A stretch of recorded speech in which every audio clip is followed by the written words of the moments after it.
Mas Rifki ini yang mengelola perkebunan kopi di Curug Orok. Curug Orok. Orok.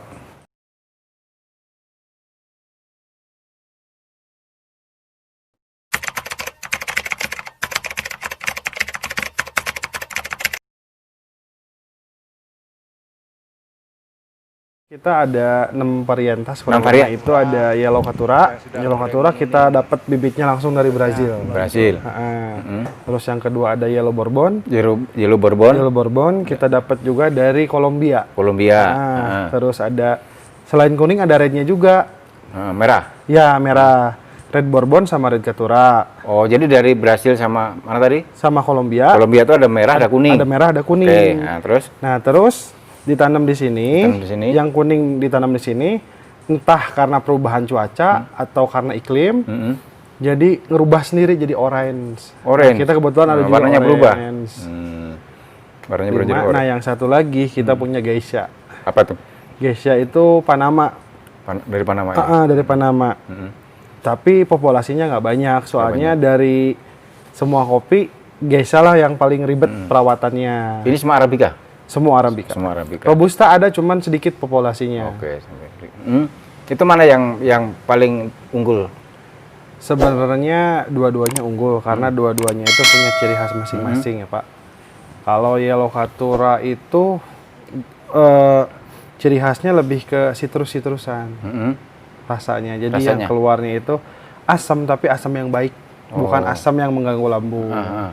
Karena emang ciri khas di Brazil sana itu Caturra biasanya masuknya ke paksa Eropa. Paksa Eropa ya? Kalau Bourbon itu lebih ke rasa kacang-kacangan. Kalau yang kayak ini seperti kopi Toraja lah. Toraja. Jadi ortinya kuat, rasa tanah, dark coklat gitu. Jadi lebih ke body lah. Kalau untuk citrus, buah-buahan itu lebih disaranin Caturra kalau kata saya. Terus untuk ciri fisik sendiri, Caturra sama Bourbon itu beda jauh. Beda ya? Sama-sama kuning tapi beda. Kalau Bourbon itu bulat kecil, kalau Caturra itu lonjong-lonjong. Oh, agak lonjong itu ya? Waktu itu kita dapat bibit. Sebenarnya ini udah lama dari zaman kakek saya dulu. Tahun 1965 lah. Pertama kali nanam dan bawa bibit dari Brazil. Sampai sekarang udah generasi ketiga mungkin di sini. Udah generasi ketiga. Kakek, ayah, baru ke saya gitu. Nah, biasanya kalau panen itu berapa bulan sekali? Kalau panen itu biasanya panen raya itu setahun sekali, Pak. Panen setahun sekali. Tapi di luar setahun sekali itu? Ada, tapi nggak banyak. Nggak banyak. Bulan-bulan apa itu? Biasanya kalau untuk panen raya itu Juni, Pak. Juni. Mei Juni itu udah mulai. Biasanya berapa Mas? Berapa kintal, poton atau apa? Kita ini untuk luas area sekitar 40 hektar. 40 hektar. Dan populasi pohon 100.000, kurang lebih saya ambil titik rata-rata itu di 100 ton ceri basah. 100 ton basah? Iya. Kalau kering jadi berapa itu? Jadi 35 sampai 40 ton. 40 ton. Tergantung proses apa yang kita pengen. Karena beda proses, beda juga yang keluarnya gitu, Pak. Nah, terus dari sekian, kan setahun sekali tuh panennya ya, dari sekian banyak itu, pengolahannya di mana itu? Proses pengolahannya di sini kadang kita juga punya gudang di Garut Kota, ya? Pak. Kan gimana urutan prosesnya itu? Proses dari sehingga dari sampai bubuk lah, dari petik gitu kan. Secara singkat itu ada 4 proses, Pak. 5 sampai sekarang. Proses baru yang lagi booming namanya proses wine. Wine ya, yang dicem jadi fermentasi ya? Iya, kita mulai dari proses natural dulu ya. Proses natural itu proses yang paling pertama kali di dunia ada di daerah Ethiopia. Proses natural itu pertama kali biji dipetik. Tentunya petik merah ya, yang merah-merahnya aja. Matang ya? Yang lebih bagus itu kita saranin yang agak kehitam-hitaman. Kalau merah. Kalau yang kuning, udah kuning pekat. Kuning betul ya? Pekat ya? Setelah dipanen, kita masukin air, disortir, nanti kelihatan. Direndam? Iya. Direndam, masukkan air itu? Kelihatan biji kopi yang baik sama yang jelek. Kalau yang baik itu tenggelam. Kalau yang jelek itu ngambang. Ngambang ya?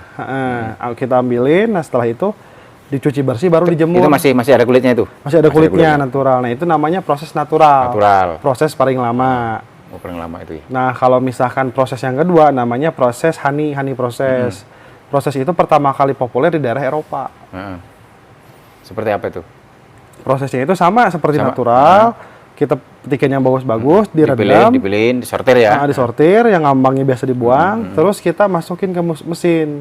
Yang bagus-bagus itu langsung dimasukin mesin tuh, dikupas. Tapi masih mempertahankan getahnya. Oh. Getahnya nggak dibuang sama kita. Itu proses honey namanya, Pak. Honey. Nah, nanti dijemur, honey itu ada 3 tahapan. Black honey, red sama yellow. Itu tahapan itu tergantung lama penjemurannya. Kalau black itu kurang lebih 30 apa? 30 hari. 30 hari. Kurang lebih ya, Pak. Dengan cuaca bagus tanpa hujan sama sekali. Kalau yang red itu 20, yang yellow 15 hari. 15 hari. Lebih. Nah, kita masuk proses yang ketiga. Itu nanti ngaruh ke rasa ya?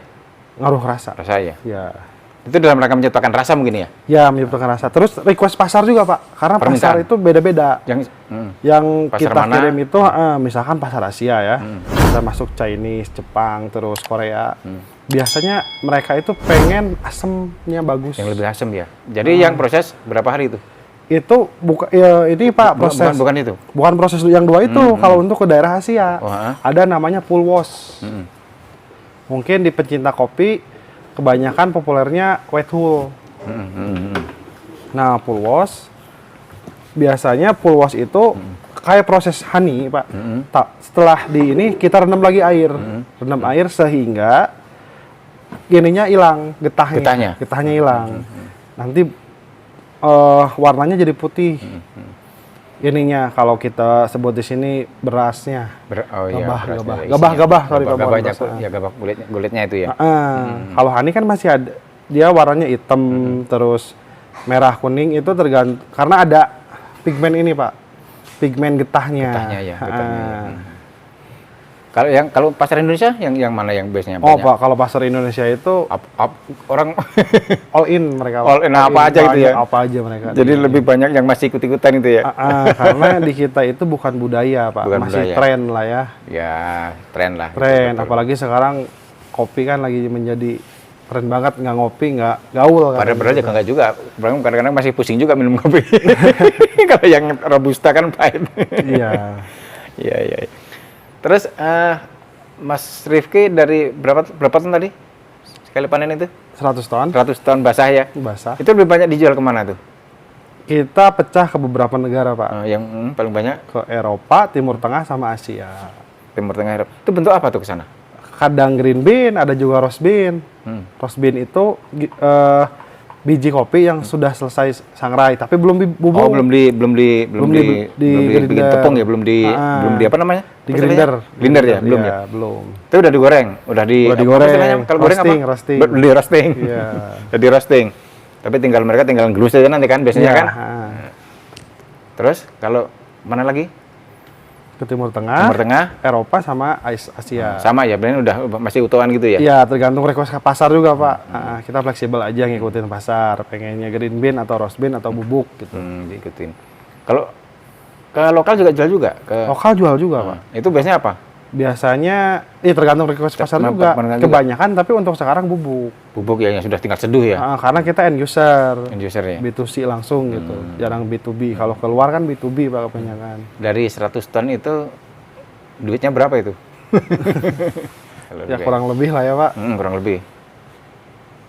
2-3 lah. 2-3 M? Iya. Pasar ekspor ya? Pasar ekspor ya? Bagus juga, lumayan. Terus ini Mas Rifki, yang lokal nanam juga nggak di sini? Lokal ada, Pak, tapi nggak banyak populasinya. Nggak banyak ya. Ada namanya, kalau kata orang sini, sigara runtang. Sigara runtang. Yang saya pelajarin itu sigara runtang kan dari Tapanuli, Pak. Awal mula populernya. Tapanuli, ya. Sigara runtang itu kata orang Tapanuli itu bisa membayar segala macam utang. Kopi itu bagus bagi petani, tapi jelek bagi prosesor. Karena perkawinan antara Robusta sama Arabica. Mix ya? Mix ya. Sigara runtang itu kalau misalkan bagi petani itu buahnya banyak, lebat. Tapi bagi prosesor itu jelek. Soalnya apa? Rasanya kurang. Karena rekayasa genetik tadi nggak single gitu. Robusta bukan, Arabica juga bukan. Itu bisa keluar rasa, tapi umurnya minimal 8 tahun. Kalau ini kopi apa ini? Ini Red Caturra, Pak. Apa? Red Caturra. Red Caturra. Yang dari natural proses. dari Brasil apa? Brasil. Ini kopi Red Caturra. Kita jajal dulu nih. Jajal dulu sama-sama Bapak. Besok mangga. Tadi pakai gula nggak tadi? Pakai, Pak. Pakai ya? Aren. Gula putih. Oh, gula putih ya?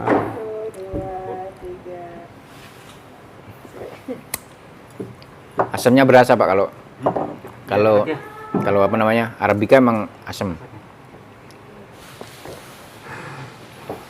Ini mantap ini.